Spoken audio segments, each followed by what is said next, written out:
তোমাকে দেখে না খুব অবাক হচ্ছে, জানো তো? কত কথা ফুটেছে তোমার। কই, আগে তো কোনোদিন এত কথা বলতেন? গড় গড় করে কতগুলো কথা শুনিয়ে দিলে কৌশিকীকে। তুমি বলছিলে না এই পরিবারের শান্তি কোনোদিন ফিরবে কিনা?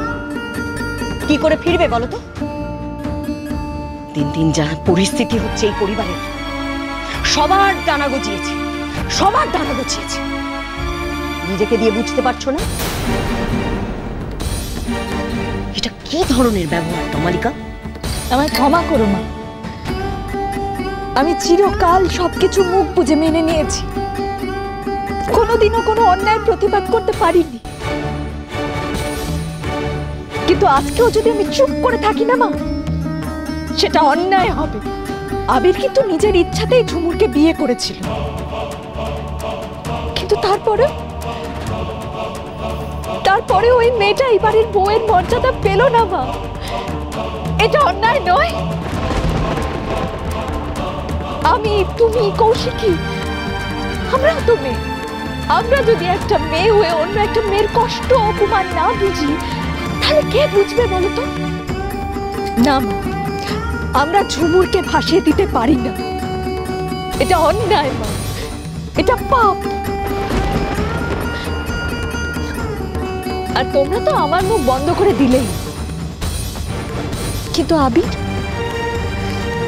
আবিরের মুখ কি করে বন্ধ করবে মা? আবিরকে কি করে সামলাবে মা? তুমি বরং এখন এটা নিয়েই ভাবো, কেমন?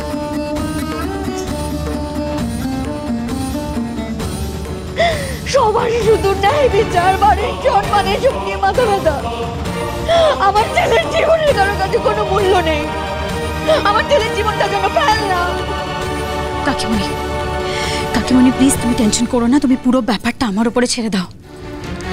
ঘটনাটা আজ ঘটেছে তো তাই সবার এত মাথা ব্যথা। দুদিন যাক না, সব দিয়ে যাবে, চিন্তা করো না। তুমি আমাকে 24 ঘন্টা সময় দাও, তার মধ্যে আমি আবিরের মাথা থেকে ঝুমুরের ভূতটা তাড়িয়েই ছাড়ব। আই প্রমিস ইউ কাকিমণি, আমি আবিরের মন থেকে ওই ঝুমুরকে চিরকালের মতো মুছে ফেলব। I promise you. কৌশিকী, সত্যি তুমি পারবে আমার আবিরের আগের জীবনটা ফিরিয়ে দিতে? তুমি কথা দাও আমার আবিরকে ছেড়ে কোনোদিন তুমি যাবে না। কথা দাও, আমার ছেলে হাসি মুখটা তুমি ফিরিয়ে দেবে। কথা দাও। আমিও তো সেটাই চাই কাকিমণি, আমিও তো চাই আবির ভালো থাকুক, সেই জন্য তো আমি এখানে থেকে গেলাম। তা না হলে আমার ওপর দিক দিয়ে যে মানসিক চাপটা গেছে, তুমি ভাবো না, আমি জবে থেকে এখানে এসেছি, ঝুমুর বেগম, এত অপমানের পরেও কি আমি এখানে থাকতাম? তুমি বলো। বন্ধুয়া সোম থেকে রবি প্রতিদিন সন্ধ্যে 7:30টায় স্টার জলসায় ও ডিজনি প্লাস হটস্টারে।